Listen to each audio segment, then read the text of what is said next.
Morning everyone and welcome back to my channel. अभी हम chapter number 7 class 7 का नया चैप्टर शुरू करने वाले हैं। साइंस का चैप्टर नंबर 7 और बायोलॉजी का चैप्टर नंबर 3। ठीक है, साइंस में 3 मैंने पार्ट्स बनाए थे, बायोलॉजी, फिजिक्स, केमिस्ट्री। इसमें बायोलॉजी का चैप्टर नंबर 3 और साइंस का चैप्टर नंबर 7 डिस्कस करने वाले हैं आज के इस वीडियो में। ठीक है, तो लास्ट तक देखिएगा वीडियो को, लाइक कीजिएगा, सब्सक्राइब और शेयर भी कीजिएगा। ठीक है, तो चलिए स्टार्ट करते हैं। Weather, climate and adaptation of animals. मतलब वेदर के बारे में पढ़ने वाले हैं, क्लाइमेट के बारे में पढ़ने वाले हैं, एडेप्टेशन ऑफ एनिमल के बारे में पढ़ने वाले हैं। तो चैप्टर 2 में हमने क्या पढ़ा था, एनिमल्स में न्यूट्रिशन कैसे होता है, 1 में प्लांट में न्यूट्रिशन कैसे होता है, एनिमल में न्यूट्रिशन कैसे होता है, इंजेक्शन होता है, फिर डाइजेशन होता है, फिर एसिमिलेशन होता है, फिर एब्जॉर्प्शन होता है, फिर इजेशन होता है। ठीक है, ये 5 मेजर याद रखिएगा। ठीक है, तो चलिए स्टार्ट करते हैं आज। तो एक बात बताइए, क्या हर दिन हर टाइम एक ही तरह का मौसम रहता है? हर सप्ताह के हर दिन एक ही तरह का मौसम रहता है? नहीं, वो अलग अलग टाइप्स के होते हैं। जैसे कि अभी मान लीजिए बारिश हो रही है, तो अभी बारिश हो रही है तो कल कहीं धूप निकल जाए, फिर परसों कहीं फिर से बारिश होने लगे। ऐसे करके मौसम अलग अलग चेंज होता है। तो इसीलिए इस लाइन को लिखा गया है, the day to day condition of air temperature, humidity etcetera of a particular place is called weather. Weather किसे कहते हैं? Day to day condition.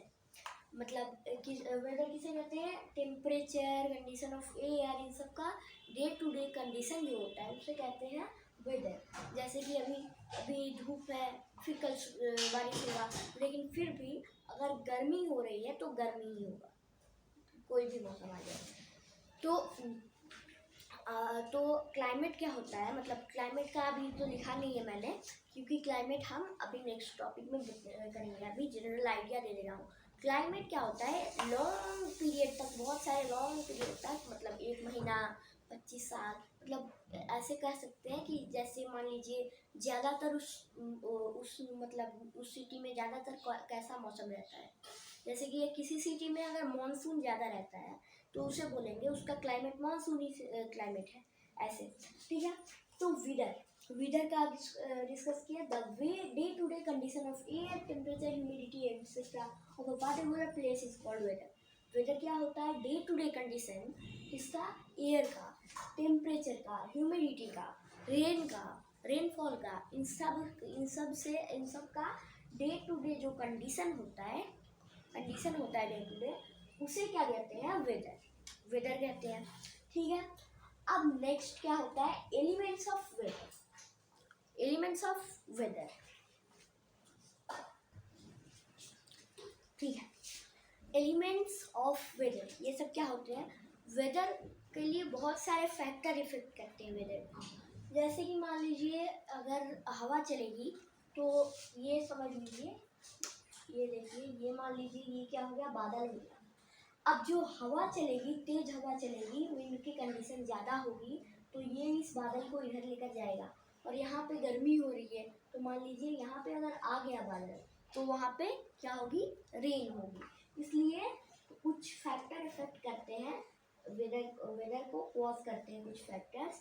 तो उन फैक्टर्स को क्या कहते हैं? The elements of weather.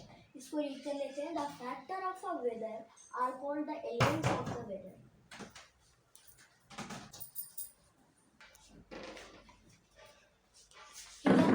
तो हमने वेदर के बारे में डिस्कस किया। वेदर क्या होता है? डे टू डे कंडीशन होता है एयर की, ह्यूमिडिटी की, टेम्परेचर। ठीक है, तो एलिमेंट्स ऑफ वेदर कौन कौन से होते हैं? एयर, टेम्परेचर, ह्यूमिडिटी, रेनफॉल, ये सब। ठीक है, ये सब क्या होते हैं? Elements of the weather. अब देखिए, ये इंपॉर्टेंट है, इसीलिए इसको ब्लैक कलर से लिखा मैंने।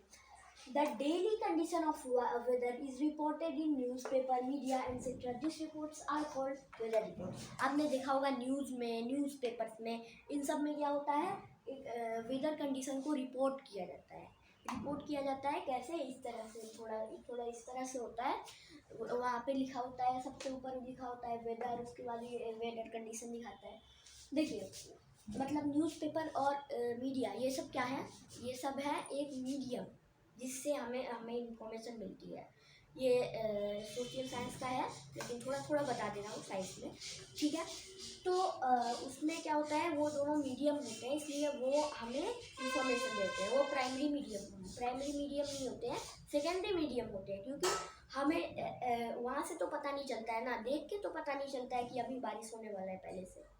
वो हमें उनसे हम वो इंफॉर्मेशन पहले मीडियम से जाता है, फिर वो मीडियम हमें देता है, इसलिए वो कौन सा मीडियम होता है, सेकेंडरी मीडियम होता है, ठीक है। तो इन रिपोर्ट्स को क्या कहते हैं, वेदर रिपोर्ट। क्या कहते हैं, वेदर रिपोर्ट। वेदर रिपोर्ट की कुछ इस तरह से दिखता है, अभी तो इसका अच्छा से पिक्चर नहीं है मेरे पास। तो वेदर रिपोर्ट में कुछ ऐसे ऐसे एक इमोजी बना होता है, मतलब बादल और सूरज का।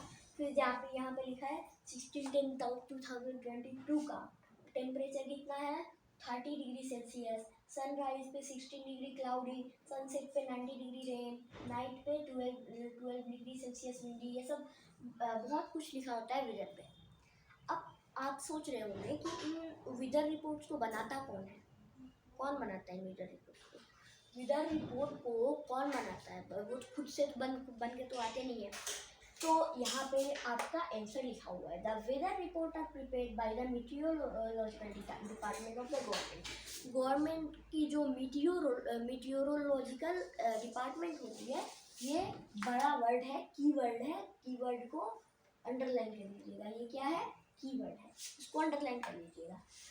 तो गवर्नमेंट का एक मीडियम है जिसे कहते हैं मीटियोरोलॉजिस्ट डिपार्टमेंट। ये है प्राइमरी, क्या प्राइमरी मीडियम है, ये प्राइमरी मीडियम है, क्योंकि ये सीधे देखता है, उसके बाद ये मीडियम दूसरे मीडियम को देता है और दूसरा मीडियम हमें देता है, ठीक है, इसलिए ये प्राइमरी मीडियम है। मीटियोरोलॉजिस्ट डिपार्टमेंट गवर्नमेंट का, ठीक है, वो क्या करता है, वेदर रिपोर्ट प्रिपेयर करता है और लोगों को बताता है कि वेदर कैसा होने वाला है। फिर this department collect data on temperature, wind etcetera and makes the weather prediction, ठीक है। ये डिपार्टमेंट क्या करता है, ये डिपार्टमेंट इंफॉर्मेशन कलेक्ट करता है कि किसके बारे में, टेम्परेचर के बारे में, विंड के बारे में, उसके बाद रेन के बारे में, रेनफॉल के बारे में, एटसेट्रा, इन सब के बारे में ये क्या करता है, डाटा कलेक्ट करता है, ठीक है, और वेदर प्रिडिक्शन बनाता है, ठीक है। तो हमने सीखा कि ये क्या करता है, इन सब के बारे में इंफॉर्मेशन कलेक्ट करता है और ये सेकेंडरी मीडियम को देता है, सेकेंडरी मीडियम हमें देता है। उसके बाद क्या है, रेनफॉल का मेजरमेंट कैसे होता है। अब आप सोचेंगे कि रेनफॉल का ही मेजरमेंट क्यों, विंड का मेजरमेंट, इन सब का इनके बारे में भी हम डिस्कस करेंगे, पर रेनफॉल बहुत इम्पोर्टेंट है, वाटर का है, इसलिए मैंने यहाँ पे लिखा है सबसे पहले। तो रेनफॉल का मेजरमेंट कैसे होता है, rainfall is measured by an instrument called rain gauge. ये रेन गॉज जो लिखा है उसे अंडरलाइन कर लीजिएगा, ये कीवर्ड है, ठीक है। तो रेनफॉल किससे मेजर किया जाता है, रेन गॉज से। रेन गॉज क्या होता है, ऐसे ये क्या होता है, ये एक बेसिकली मेजरिंग सिलेंडर होता है, लिखा है यहाँ पे, it is basically a measuring cylinder with a funnel on the top to collect rain water. ये क्या होता है, एक मेजरिंग सिलेंडर होता है जिसके ऊपर एक गोल सा फनल बना होता है जो कि रेन वाटर को कलेक्ट करता है। ये कुछ इस तरह से दिखाई देता है,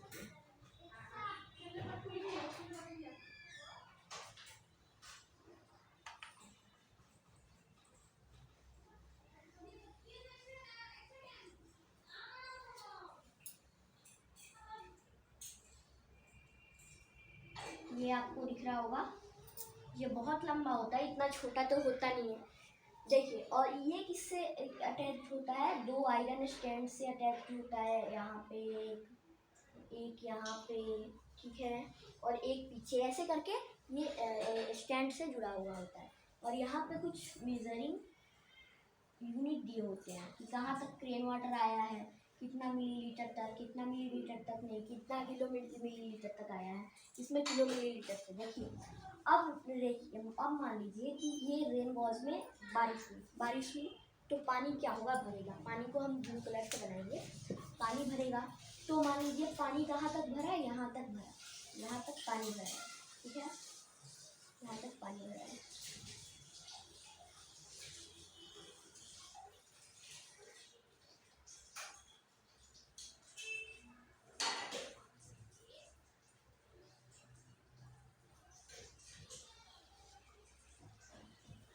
ठीक है, मान लीजिए यहाँ तक क्या हुआ है, पानी भरा है, मतलब रेन वाटर का पानी यहाँ तक भरा है। अब देखिए हर जगह तो बारिश होगी और यहाँ भी बारिश होगी, मतलब अब हर जगह पे रेनबो एक लगा होता है, तो हर जगह अगर बारिश हुई तो इसमें भी पड़ेगा ड्रॉप। तो जितना बारिश होगी उतनी ड्रॉप इसमें पड़ेगी ही पड़ेगी, इसलिए ये थोड़ा मोटा होता है। और ये यहाँ तक अगर पानी आया तो मान लीजिए यहाँ तक पानी आया तो यानी ये कितना किलो मिलीलीटर तक हो जाएगा, मान लीजिए ये मान लेते हैं हम लोग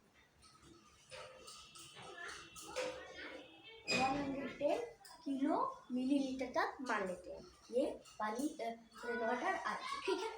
अभी 110 लिया है, बहुत बड़े बड़े यूनिट्स होते हैं, 10 भी होता है, ये छोटे भी यूनिट होते हैं, ठीक है।